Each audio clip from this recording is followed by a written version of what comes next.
ओंकार बिंदु संयुक्तं नित्यं ध्यायन्ति योगिनः कामदं मोक्षदं चैव ओंकाराय नमो नमः। ओंकाराय नमो नमः। बिंदु त्रिकोण वशुकोण दशारयुग्म मन्मस्रदल संयुत षोडशारम् पृथत्रिभुवनयुतं भरित चतुर्द्वारः श्रीचक्रमे उदितं परदेवतायः त्वां गौरी त्रिपुरा परात्परकला श्रीचक्र संचारिणी। హిందూ సనాతన ధర్మంలో ఎందరో గురువులు, అందులో అయినటువంటి శ్రీ శ్రీ త్రినాథ్ గురూజీ గారి కరచరణలకు నమస్కరిస్తూ మనందరి తల్లి జగన్మాత పాదాలకు హృదయపూర్వకంగా నమస్కరిస్తూ ఈరోజు కార్యక్రమానికి వెళ్దామన్నా కరెక్ట్గా 20 నిమిషాల్లో మీకు నేను ఇచ్చేస్తాను కార్యక్రమాన్ని. ఓం శక్తి. ముందుగా ఒక మహనీయుని యొక్క మాట. జిన్నూరి నాన్నగారని రమణ మహర్షికి అత్యంత భక్తులు ఆయన ఒక మాట చెప్తున్నారండి. నిరంతరం ఎవరైతే మనసుతో హృదయముతో ఉన్న సత్యాన్ని ధ్యానిస్తారో వారికి మనసులో ఉన్న వాసనలన్నీ కాలిపోతాయి. అమ్మ, మీరందరూ ప్రధానంగా గుర్తించుకోవాల్సింది ఏంటంటే అమ్మా, మన ప్రవర్తనలకి మన వ్యవహార శైలికి ప్రధానమైనటువంటి కారణము లోన మనస్సు, బుద్ధి. కానీ మనస్సు నిరంతరము అనేక విషయాల మీద సంచరిస్తూ ఉంటుంది. అవి కొన్ని మంచి విషయాలు అవుతాయి, కొన్ని చెడ్డ విషయాలు అవుతాయి. మంచి విషయాలైతే పర్వాలేదు, చెడ్డ విషయాలైతే జీవితము అధోగతి పాలు అయిపోతుంది. అందుకనే జిన్నూరి నాన్నగారు ఏమంటున్నారంటే, ఎప్పుడైనా సరే మనస్సుతో నిరంతరము మనస్సుని ఖాళీగా ఉంచితే అమ్మా, ఇది ఒక పిచ్చి కోతి లాంటిది. కోతి ఒక్క నిమిషం కూడా కుదిరిగా ఉండదు. అలా ఈ మనసు మీరే ఒక్కసారి ఆలోచించుకోండి. ఇంటికాడ కూర్చోండి, ఇప్పుడు నా మనసు ఏం చేస్తుంది, ఏం ఆలోచిస్తుందని క్షణం క్షణం అనుకోండి, రాసుకోండి. అసలు అది ఎంత పెద్ద గ్రంథం అవుతుందో చూడండి. ఇది దీని ఇష్టం వచ్చినట్లు సంచరిస్తుంది ఈ మనసు. కాబట్టి ఆ మనసులో ఉండేటువంటి దుర్గంధ పూరితమైనటువంటి వాసనలు పోవాలి అంటే ఒక సువాసన వచ్చేటువంటి అగరబత్తిని వెలిగిస్తే ఆ ప్రాంతం అంతా కూడా ఎలా సువాసనతో నిండిపోతుందో, ఎవరైతే అనునిత్యము మనసులో భగవన్ నామాన్ని స్మరిస్తూ ఉంటారో అన్ని పనులు చేసుకోండి. మిగిలిన సమయాన్ని ఏ పని చేసుకున్నా, ఎక్కడికి వెళ్తున్నా. అందుకే అయితే భగవన్నామాన్ని అన్ని క్షణాలు స్మరించవచ్చా అని కొంతమందికి డౌట్ వస్తుంది. అందుకే సద్గురు మలయాళ స్వాముల వారు ఆయన మెడ్రాస్ నుంచి వచ్చి తిరుపతి గోకర్ణ గుహలో 12 ఏళ్ళు తపస్సు చేసి, మీరు తిరుపతి వెళ్ళినప్పుడు అడగండి ఎవరైనా సరే, గోకర్ణ గుహ అంటే తీసుకెళ్తారు ఆటోవాడు. ఆ ఒక్క గుహలో ఆ మలయాళ స్వాముల వారు 12 సంవత్సరాలు తపస్సు చేశారు. బాహ్యముఖం అయితే ఏదైనా పెడితే తినడము, లేకపోతే నిరంతరం గుహలో ఉండి ధ్యానించడం. అలా 12 సంవత్సరాలకి భగవంతుని యొక్క అనుగ్రహం అయిన తర్వాత ఆయన బయటకు వచ్చారు. ఆయన యొక్క గ్రంథాన్ని రాశారు. సుష్టు వేదాంత తమో భాస్కరం అనేటువంటి ఒక గ్రంథాన్ని రాశారు. అందులో ఆయన ఒక మాట రాశారు. ఒక స్త్రీ బహిష్టు సమయంలో కూడా భగవన్నామాన్ని మనసులో స్మరిస్తే ఎలాంటి దోషము లేదు అని చెప్పారు ఆయన. చూసారా, అంటే భగవన్నామం స్మరించడానికి మనసులో స్మరిస్తే ఎలాంటి సమయంలోనైనా మలినము లేదు. కానీ అది బహిర్ముఖమైనప్పుడు శృచి శ్రద్ధ కావాలి. ఇప్పుడు మలమూత్రములు ఈ దేహంలో ఉన్నాయి, ఎప్పటికీ కూడా ఉన్నాయి. మీరందరూ ఇక్కడ కూర్చునే ఉన్నారు. ఎంత శాతం మలం ఉందో తెలియదు, ఎంత శాతం మూత్రం ఉందో తెలియదు. మనం అందరూ వీటితోనే ఇక్కడ కూర్చున్నాం. ఇవి లోన్ ఉన్నంతసేపు ఏం పర్వాలేదు, కానీ అది బయటకు వస్తే అపవిత్రము దుర్గంధం. అందుకే మనసుతో ఎంత నామాన్ని స్మరించగలిగితే అన్ని పనులు చేసుకోండి. స్నానం కూడా అక్కర్లే. మనసుతో ఎంత స్మరిస్తే మీ దేహం అంత పునీతం అయిపోతుందని మనకి జిన్నూరు నాన్నగారు తెలియజేస్తున్నారు. ఇది మహనీయుని యొక్క మాట. ఇక రెండవదిగా గురూజీ గారు రచించినటువంటి పాటల నుంచి ఒక శరణము, ఒక పల్లవి. ఇది కూడా మనసు మీదే ఉంటుంది. చూడండి మనసు ఎలా ఉంటుందో అని గురూజీ గారు రాశారు. శ్రీ ఆదిపరాశక్తికి చిన్ని చిన్ని మాటలమ్మా, తాళం పడితే ఇవ్వండి, పడకపోతే మాట అనడానికి ప్రయత్నం చేయండి. ఓం శక్తి. అబ్బబ్బా ఈ మనసు చెడ్డగా, అబ్బబ్బా ఈ మనసు చెడ్డగా,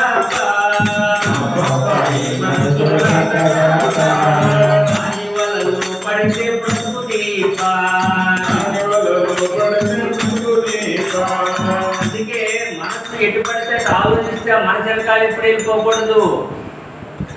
ఇప్పుడు ఈ మనసు ఒక చెడ్డ పనికి వెళదామని ప్రోత్సహం చేస్తుంది అనుకోండి, భగవన్నామంలో ఉన్నారు కాబట్టి మీరు తర్కం చేయాలి. అందుకే మనసు వెనకాల పడ్డారా మీ జీవితాలు దెబ్బ. దెబ్బ అంటే ఎందుకు పనికి రావు అని అర్థం. మనసు కోరుకుంటుంది ఒక చెడ్డ పనికి వెళ్ళిపోదామని, కానీ మనము బుద్ధిని తోడు తీసుకుని నేను వెళ్ళడం కరెక్టా కాదా, వెళ్ళాలా వెళ్ళకూడదా, ఏది తప్పు, మనసు ఎందుకు ఇలాగ ఆలోచిస్తుంది, ఎందుకు నేను ఇలా తోసేస్తుంది, ఓ మనసా కూర్చో అని ఇంటర్నల్గా డిబేట్ జరగాలి.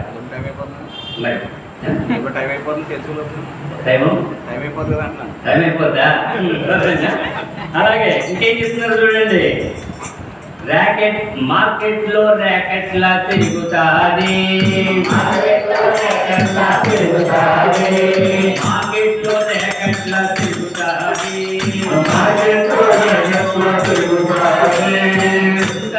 కోరికలు కోరతాది. కూర్చున్నాడే కానీ పాపం వాడు మనసంతా కూడా అయ్యో మా ఫ్రెండ్ ఎవరో పుట్టినరోజు పార్టీ ఇస్తానన్నాడు, అనవసరంగా ఇక్కడికి వచ్చేది ఏంటి అనుకుంటున్నాడు.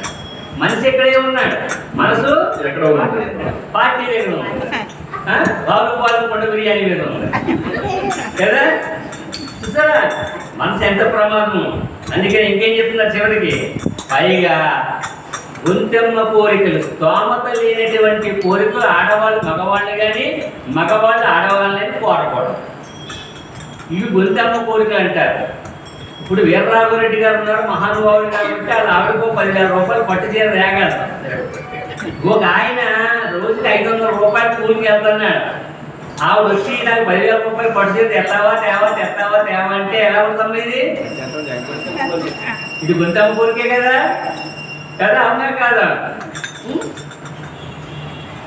గుంతెమ్మ కోరిక అంటే ఇది మన స్థాయిని బట్టి. ఏమండి మీకు రోజుకైతే వస్తారు కదా, వారానికి 7, 5, 35, 3,500 సంపాదిస్తున్నారు కదా, కుటుంబంలో ఖర్చులు చేసి తగ్గించుకుందాం, పెద్ద బండి వస్తుంది కదా, ఒక 500 రూపాయలు చీరపట్టరండి, బాగుందా లేదా అని. అసలు మనసుని నియంత్రించడం అంటే ఇది. చివరిగా దానినే వెతుకు పట్టి వాట్లు కొన్ని పెట్టి, వాట్లు కొన్ని పెట్టి మరి కదలకుండా ఉండమంటే,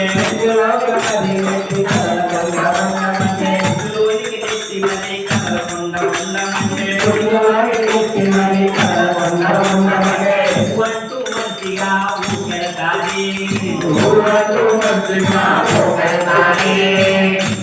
మనసులో రెక్కలు వచ్చి రన్నింగ్ అంటది.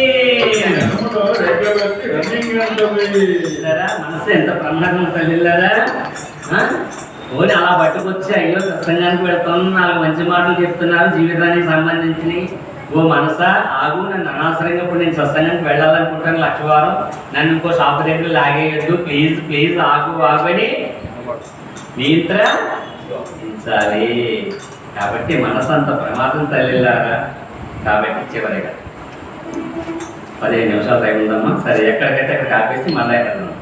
సరే, ముందు వారం అంటే పూర్తిగా అమ్మవారి కోసం చెప్పితే మీ అందరికీ బోర్ కొడద్దని మళ్ళీ మసాలా ఇప్పుడు మనం కూరలేమనుకోండి, కరివేపాకు, ధనియాలు, ఆవాలు, బిర్యాలు, ఉల్లిపాయలు ఇవన్నీ వేస్తామే కొద్దిగా. అలాగే కొద్దిగా జీవితం కోసం కూడా చెప్పవలసి వస్తుంది. అమ్మవారి కోసం మనం గత వారం ఏం చెప్పుకున్నాం, ఈ వారం 70వ వీడియో చూస్తున్నాం. ఈ వీడియోని ఎంతోమంది ఎవరు చూస్తున్నారు తల్లులారా.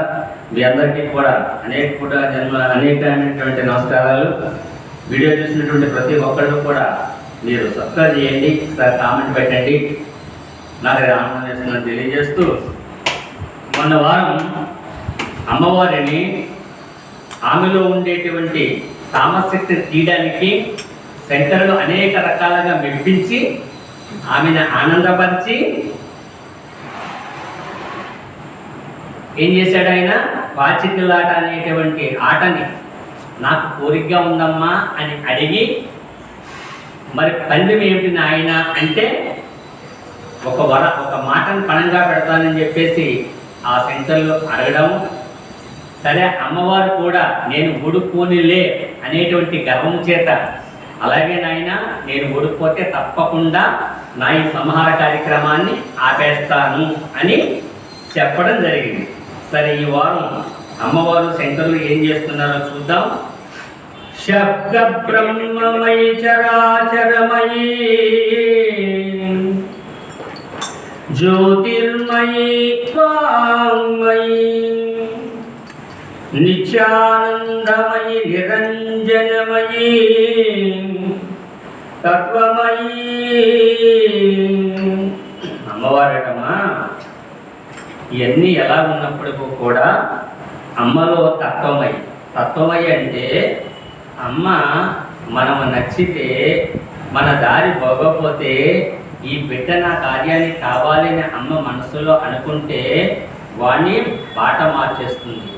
ఆమె ఒక టీచర్ అయ్యి మనకు బోధిస్తుంది. తత్వమయి అంటే తం ప్లస్ అసి. తం అంటే నీవు, అసి అంటే అయి ఉన్నావు, అంటే నీవు భగవంతుడు అయి ఉన్నావు, నీవు నేనై ఉన్నాను అనే పరమ రహస్యమైనటువంటి నిగూఢమైనటువంటి రహస్యాలను కూడా అరహర నాకు కావాలి సేవకుడిగా అమ్మ అనుకుంటే వాడి దగ్గర కూర్చుని ఎలాంటి బరువైనటువంటి విషయాలు చెప్తుందన్నమాట. సర్వేశ్వరమయి సదామయి మాం పాహుమినాంబికే అని అమ్మవారికి ప్రార్థన చేసి శంకరులు ఇప్పుడు అడుగుతున్నారు. అమ్మా, మన ఇద్దరంలో పందెంలో కూర్చుంటున్నాం కదా, దివ్యమైనటువంటి పాచికలను నీవే సృష్టించి అందులో నీ శక్తిని నింపి, నీవు కోరుకున్న పందెం నీకు పడాలి, నేను కోరుకున్న పందెం నాకు పడాలి. కాబట్టి దివ్యమైనటువంటి పాచికల్ని అమ్మవారిని సృష్టించి ఇవ్వమని శంకరులు అడిగారు. ఒకటో మాట. ఇక రెండో మాట, ఆయన ఏమడుగుతున్నాడు, అమ్మా నేనా సర్వసంగ పరిత్యాగిని, నేను ఆటలో అన్యాయము కానీ అబద్ధము కానీ పలకను. నీవు నాతో పాటు ఈ విశాల మండపంలో కూర్చోవక్కర్వద్దు, నీవు నీ స్థానంలో కూర్చుంటే చాలు అని రెండో మాట అడిగాడు. ఇక మూడో మాట ఆయన ఏం చెప్తున్నాడు, అమ్మా నీ పందెం నీకు, నా పందెం నాకు, పావులన్నీ న్యాయపరంగా నేను కదుపుతాను ఆ సర్వేశ్వరుని సాక్షిగా అని శంకరులు మూడో మాటగా అన్నారన్నమాట. అప్పుడు అమ్మవారు అంటుందటండి, చూడండి నాయన, ఆట పూర్తయ్యే వరకు, చూసారా అమ్మవారు ఇక్కడే పడుతుంది గాడిలో, ఆట పూర్తయ్యే వరకు నీ కోరిక ప్రకారంగా నా స్థానంలో కూర్చుంటానని ప్రప్రథమంగా అమ్మవారు అడుగులు వెనక్కి వేసుకుంటూ అమ్మ యొక్క స్థానంలో కూర్చుంది. ఎప్పుడైతే అమ్మవారు గడప దాటి అమ్మ స్థానంలో కూర్చుందో అంతవరకు అమ్మని ఆవహించినటువంటి తామసిక శక్తి ఆ గర్భగుడిలోకి వెళ్ళలేక అమ్మను వదిలేసింది. అంటే మనల్ని కూడా ఈ శక్తులు ఎన్నో నెగటివ్ ఎనర్జీతో ఉన్నటువంటివి మనల్ని పట్టుకున్నప్పుడు, ఇప్పుడు చూడండి త్రినేత్రం అనేటువంటి ఒక సినిమా చూసారనుకోండి, ఆ సినిమాలో చూడండి ఏముంటుంది, హీరోని ఒక అమ్మాయి ప్రేమిస్తుంది, బాగుంది, ఒక యాక్సిడెంట్లో చచ్చిపోద్ది, కర్మ మరి కూడా బాగానే ఉంది. ఆమె ఏమవుతుంది, ఒక దెయ్యమై కూర్చుంటుంది, హీరోకి ఇంకొక పెళ్ళి అవుతుంది. కానీ మొదట ప్రేమించిన అమ్మాయి యాక్సిడెంట్లో పోయింది కాబట్టి ఒక దెయ్యం అయ్యి నిరంతరం వాడిని పట్టుకొని పీడిస్తూనే ఉంటుంది. ఆ సినిమా లాస్ట్లో చూడండి చివరికి ఈ భర్తని అనేక రకాలుగా బాధ పెట్టేస్తుంటే ఆవిడ అమ్మవారు భక్తురాలు కాబట్టి ఆ భర్తను గుడి దాటి లోనికి తీసుకెళ్తుల్లోకి ఆ భర్తను ఆవహించినటువంటి దెయ్యం గోడ బయటే ఆగిపోతుంది. అంటే కొన్ని గుడిలోకి ఈ నెగటివ్ ఎనర్జీ అనేటువంటి వెళ్ళలేవు. అందుకనే కొన్ని గుళ్ళు ఉన్నాయమ్మ, జీవితంలో అనేక రకాలైన సమస్యలతో బాధపడుతున్నప్పుడు, అనేక రకాలైనటువంటి నెగటివ్ ఎనర్జీలు అంటే లేనటువంటి గ్రహాలు మనం పట్టి బాధిస్తున్నప్పుడు, నెల్లూరు దగ్గర కశ్మూర్ అని చెప్పేసి ఒక ఊరుంది. అక్కడ మస్తాన్ బాబా అని చెప్పేసి ఒక దేవుడు ఉంటాడు, సాయిబుల్ దేవుడు. కానీ అన్ని కులస్తులు వెళ్తారు అక్కడికి. ఏఆర్ రెహమాన్ కూడా సంవత్సరానికి ఒకసారి ఆ దర్గా ఖచ్చితంగా వెళ్తాడు. ఎవరైతే 3 రాత్రులు అక్కడ నిద్ర చేస్తారో వాళ్ళ జీవితాన్ని పట్టి పీడిస్తున్నటువంటి నెగిటివ్ ఎనర్జీస్ అన్నీ కూడా పోతాయి. అంటే అలా కొన్ని గుళ్ళో కొన్ని శక్తులు, కొంత శక్తి ఉంటుందన్నమాట. అందుకే ఇక్కడ అమ్మవారు ఎప్పుడైతే గర్భగుడిలోకి వెళ్ళిపోయిందో ఆ తామసిక శక్తి వదిలేసింది అమ్మవారిని. ఎప్పుడైతే వదిలేసి ఆమె పీఠంలో కూర్చుందో అమ్మవారి నోట అమాయకమైనటువంటి ముఖము, నేను ఆట ఆడాలనేటువంటి ఉత్సాహము అమ్మలో కనిపించినాయట. అదిగో శంకరులు అప్పుడు చూశాడట, ఓహో నేను ఒక్కడ సాధించాను, అమ్మవారిని రోజుని వెనక్కి నడిపించగలి అక్కడ కూర్చోబెట్టగలిగాను, ప్రశాంతమైనటువంటి వదనం అమ్మ అక్కడ కూర్చున్నది, ఇదే నేను గెలిచినటువంటి మొదటి పందెం అని మనసులో అనుకొని ఇప్పుడు ఆట ఆడటానికి ముందుగా శంకరులు పరమేశ్వరుని ప్రార్థిస్తున్నాడట. ఏమని అడుగుతున్నాడట, పరమేశ్వర జగన్మాతతో ఆడుతున్నటువంటి ఈ ఆట ఆడేటువంటి శక్తి నాకు లేదు, కానీ నేను ఆడుతున్నటువంటి ఆట పర్యంసానము లోక కళ్యాణం కోసం. ఎందుకని, అమ్మలోని ఉండేటువంటి ఈ హింస, ఈ తామసిక శక్తి పోవాలి. అమ్మకి ఈ శక్తి ఉండడము ధర్మం కాదు. ఇది అమ్మ మాతృత్వానికే కళంకం, అమ్మ నామానికే కళంకం. కాబట్టి తండ్రి ఇది అర్థం చేసుకుని నన్ను గెలిపిస్తావో ఓడిస్తావో నీదే బాధ్యత అని శంకరుడు పరమేశ్వరుణ్ణి ప్రార్థించాడు ఆట ఆడే ముందు. ఇక చూడండి అమ్మవారు ప్రప్రథమంగా ఇంతకాలంగా తామసిక శక్తితో ఉన్న అమ్మవారు అడుగుతుందట, స్వామి సుందరేశ్వర నేను ఈ కుర్రవాడితో ఆటాడుతున్నాను, నీ అర్ధాంగిని, నేను ఓడిపోయాననుకో నా అహం దెబ్బతింటుంది, కాబట్టి నన్ను నెగ్గిస్తావో ఓడిస్తావో నీ ఇష్టము అని మళ్ళా అమ్మవారు సుందరేశ్వరులు కోరుకుందన్నమాట. ఇక్కడ పరమేశ్వరుడు ఇద్దరిని కూడా దీవించి ఈ సమయం కోసమే నేను వేచి ఉన్నాను అని పరమేశ్వరుడు మనసులో మాట అనుకుంటున్నాడన్నమాట. ఇదిగో ఇప్పుడు శంకరులు ఆట ఆడడానికి అమ్మ చేతిలో ఉండేటువంటి, అమ్మ సృష్టించినటువంటి, అమ్మ శక్తిని నిలిపినటువంటి పాచికల్ని శంకరులు ఎప్పుడైతే తీసుకున్నాడో తన దేహం అటండి ఒక రకమైనటువంటి పులకింప వచ్చాటండి. అమ్మ తల్లి, నీవు సృష్టించినటువంటి ఈ పాచికలలో ఉండేటువంటి శక్తి ఇప్పుడు నా శరీరం అంతా కూడా తాకింది, కాబట్టి నీ శక్తి నా దగ్గర ఉన్నట్టే కదమ్మా, నీలో ఉండేటువంటి దివ్యత్వం నాలోకి వచ్చినట్లే కదమ్మా, ఈ భావన నన్ను పులకింపజేస్తుంది. ఇది ఎంత అదృష్టం అంటే ఇలాంటి అదృష్టము జీవితంలో మళ్ళా రాదు దక్కదు తల్లి అన్నాడటండి. అప్పుడు అమ్మవారు అంటుందటండి చివరగా, ఎందుకు నాయనా ఇక్కడ ఆపుతున్నాను, ఎందుకు నాయనా అని అడిగిందాటండి అమ్మవారు. అప్పుడు శంకరులు అంటున్నారటండి, బాగా గుర్తుపెట్టుకోండి, ఎవరికైనా సరే మనసులో ఒక ఉధృతమైనటువంటి కోరిక పుట్టి ఆ కోరిక మన ఉపాసనకి క్షణం క్షణం ఆటంకపరుస్తున్నప్పుడు అలాంటి కోరిక జీవితంలో ఒక్కసారి తీసుకోవడంలో తప్పులేదట, తీర్చుకోవడంలో. ఇక్కడ శంకరుల మనసులో ఉండేటువంటి కోరిక ఏంటి? పాచికలాడాలనే కోరిక కాదు, అమ్మని బంధించాలనేటువంటి కోరికతో నేను పాచికలాడేటువంటి. అందుకనే ఆ కోరిక తీర్చుకోవాలి అంటే అర్హర్ లాంటి మహానుభావుడు ఒక పీఠం కట్టేసి ఒక పెద్ద స్వామీజీ అయిపోయాడు అనుకోండి ఫర్ ఎగ్జాంపుల్. అంటే కోరిక ఎలా ఉందో ఆ నిరంతరం కూడా అమ్మ అమ్మ అమ్మ అని జపిస్తున్నాడు అనుకోండి. కాసేపు ఆయనకి చిన్నప్పటి నుంచి కూడా కైమవాసం తినాలని కోరిక ఉంది. అమ్మవారి దగ్గర ఎలా కూర్చుంటున్నాడే కానీ కైమా కోసంటే బాగుంటుంది అంటున్నాడు. అమ్మవారి కోసం ఎలా జపం చేస్తున్నాడే కానీ కైమా కోసంటే బాగుంటుంది అన్నాడు. చూసారా, ఆ కైమా కూర తన సాధనకి ఆటంకం పరిచేస్తుంది. అందుకని అర్హర గారు మాసం కొట్టుకెళ్ళి కైమా తెచ్చుకోకూడదు. ఏ నాగరెడ్డి గారు శిష్యులు కేసీ లోనికి, ఏమయ్యా నాకు కొంచెం కైమా కూర తినాలంటే తెచ్చిపెట్టమని స్వాటిగా తినేయలేదు. ఇది అవ్వాలి అంటే ఆ కోరికను ఒక్కసారి తీర్చుకోవడంలో తప్పు లేదమ్మా. అందుకనే అందుచేత నీతో ఒక్కసారి ఆడేటువంటి ఆట, కానీ అతను ఆ కోరికకు బానిసై ఆ కోరికనే ఉంటే ఆ కోరిక బానిసై పతనమైపోతాడు. అలా తీర్చుకోవాలంటే ఒక్కసారి. అందుకేనమ్మా ఇది మరలా నీతో ఆడేటువంటి సమయం కాదు, ఇక మళ్ళా జీవితంలో ఎప్పటికీ రాదు. ఈ పాచికలాట నీతో ఒక్కసారి ఆడాలనుకుంటున్నాను జీవితంలో, మళ్ళా నేను ఆడకూడదు. ఇది ధర్మమైనటువంటి పని కాదు.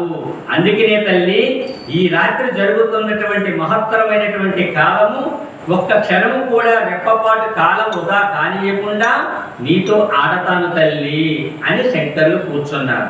ఏం ఆడతారో వచ్చే వారం చూద్దాం, ఎలాగ ఆడతారో.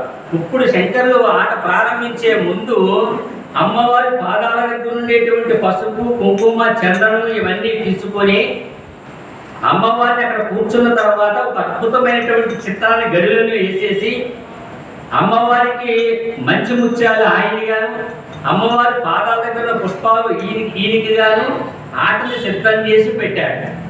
అమ్మవారు ఆనందంలో చూస్తుంది కానీ కింద గీసినటువంటి గీతలు ఏంటని అమ్మవారు చూసుకోలే. ఈ కథ చివరి కొత్తుల్లో అమ్మవారు ఒక్కసారి ఎలా చూస్తుల్లోకి శంకరులు గీసినటువంటి యంత్రంలో బందీ అయిపోతుంది. అడుగడు అయినాక లేదు, ఇటు తీనాక లేదు. అది అద్భుతమైనటువంటి ఘట్టం. అందుకే అమ్మ మనసు కోసం మాట్లాడుతున్నాం కాబట్టి ఒక 5 నిమిషాలు ఒక చిన్న మాట చెప్పేసి కథకతో ముగిస్తున్నాను. దీనికి లింక్ అయినటువంటి మాటను ఒక మాట చెప్పి ముగిస్తాను. అయితే ఈ కథలో మీరు తప్పు అర్థం చేసుకోకూడదు. మనసుతో మనం మాట్లాడుకుంటున్నాం కాబట్టి మనసుని ఎంత కంట్రోల్ చేసుకోవాలో మహనీయులు చెప్పేటువంటి మాట అదే. కాబట్టి మనసు ఎలా ఉంటుందో ఒకసారి చూద్దాం. ఒకసారి అటండి శివరాత్రి జరుగుతుందట. ఏంటంటే శివరాత్రి జాగరణకి 2 మనుషులు సామర్లకోట వచ్చి గడపాలి అనుకుంటున్నారు. వాళ్ళు ఎక్కడో పక్క ఊళ్ళో ఎక్కడో దూరంలో ఉన్నారు. ఈ రాత్రంతా కూడా సామర్లకోట శివాలయంలో మనం జాగారం చేయాలి ఇద్దరు కూడా అనుకుని బయలుదేరారు. బయలుదేరితేటమ్మా దారిలో ఒక వేశ్యకాంతి ఇల్లు ఉందట. వేశ్యకాంతి ఇల్లు ఆమె సామాన్యమైనటువంటి వేశ్యకాంత కాదట, చాలా వెరీ పాపులారిటీ ఉన్న వేశ్యకాంత. తప్పు అర్థం చేసుకోవడం. అందుకే ఇద్దరులో ఒకడు ఏం చేశాడంటే, ఒరే బాబుని వెళ్ళిపోరా, శివరాత్రులు వస్తుంటే పోతాయి, నేను ఈ వేశ్యకాంతి ఇంటికాడ ఆగిపోతాను అని ఒకడు ఆ వేశ్యకాంతి ఇంటికాడ ఆగిపోయాడు. సరేనా బాబు, నేనైతే మాత్రం శివరాత్రి జాగరణ చేయాలనుకుంటున్నాను, ఏది ఏమైనా సరే నేను శివాలయానికి వెళ్ళిపోతాను, ఈ రాత్రంతా జాగరణ చేస్తానని చెప్పి వాడు శివాలయానికి వచ్చి కూర్చున్నాడు. బాబు ఒకడు వేశ్యకాంతి ఇంట్లో ఉన్నాడు, ఒకడు సామర్లకోట శివాలయంలో ఉన్నాడు. వాళ్ళ మనసుల పరిస్థితులు చూడండి. సామలకోటలో కూర్చున్నటువంటి శివాలయంలో ఉన్నటువంటి వాడు అనుకుంటున్నాడట, ఎందుకు వచ్చాను, నేను కూడా వేసిగారి ఇంటికాడ ఆగిపోతే బాగుంది. ఎందుకు వచ్చాను, నేను కూడా వేసిగారి ఇంటికాడ ఆగిపోతే బాగుంది. ఎందుకు వచ్చాను, వేసి ఇంటికాడ ఆగిపోతే బాగుంది అనుకుంటున్నాడు. చూసండి, మనసు వీడి శివాలయంలో ఉన్నాడు, వీడి మనసు ఎక్కడుంది, వేసిగాంత ఇంటికాడ. ఇక వేసిగాంత ఇంటికొన్నాడు మనసు ఉందట. అరే జన్మకో శివరాత్రి అంటారు కదా, ఎంత పొరపాటు చేశాను, నేను ఇక్కడ ఆగిపోయానేటి, శివాలయంలో నా మిత్రుడితో పాటు ఉంటే బాగుండదు, శివాలయంలో నా మిత్రుడితో పాటు ఉంటే బాగుండదు అంటారు. సార్ మనసు రెండు ఎలా పనిచేస్తున్నాయో అదే మనసు తత్వం అంటే. అందుకే శంకర్లు ఏం చెప్పారు, ఏదైనా ఉధృతమైనటువంటి కోరిక మనసులో పుట్టినప్పుడు అది ఒక్కసారి తీర్చుకోవడం, మంచి అయినా చెడ్డ ఏదైనా సరే, కానీ దాని కర్మఫలానుసారం అనుభవించడానికి సిద్ధపడి చేయాలి. మళ్ళీ దాని వెనకాల పుణ్యమైతే పుణ్యకర్మ, పాప అయితే పాపకర్మ వస్తుంది కదా, దాన్ని అనుభవించడానికి సిద్ధపడే చేయాలి. కానీ మన మనస్సుని వేధించేటువంటి సమస్య అక్కడితోనే పోతుంది. అమ్మ, మీ అందరికీ కూడా మనస్సే ప్రధానం. అమ్మ, మీ మనస్సు ఆనందంగా ఉందనుకోండి, వదినా ఏ అంటే ఆపలుతుంటారు. మనసులో ఆనందం ఎక్కువైపోయింది, ముఖంలో ఆనందం ఎక్కువైపోతుంది. ఈ ముఖం అర్థం లాంటిది అమ్మా, ఎవరికైనా సరే అర్థం ఏం చూపిస్తుంది, నెరవేరనుకోండి అర్థమైన ముఖాన్ని చూపిస్తుంది, ఏ అర్థాలనుకోండి ఈ అనే ముఖాన్ని చూపిస్తారు. అవునా కదా? ఈ మనస్సు కూడా అంతే, లోన ఈ అనేటువంటి పెట్టుకుంటే ముఖం అంతా కూడా ఎలా ఉంటుంది, ఏమో ఏంటి అని ఎలా ఉన్నా అర్థమైపోయింది, లోన ఏదో ఉన్నట్టే గొడవ, సమస్య ఏదో ఉన్నట్టే ముఖాన్ని చూసి చెప్పేయచ్చు ఎవరికన్నా కూడా. కాబట్టి మనస్సు అంత ప్రమాదకరమైనటువంటిది, కానీ అన్నింటికీ ఆధారభూతమైనటువంటిది. అందుకే ఆ మనస్సుని కంట్రోల్ చేసుకోవాలని చెప్తూ సర్వం శ్రీ కనకదుర్గ పరబ్రహ్మార్పణమస్తు. హరి ఓం శక్తి.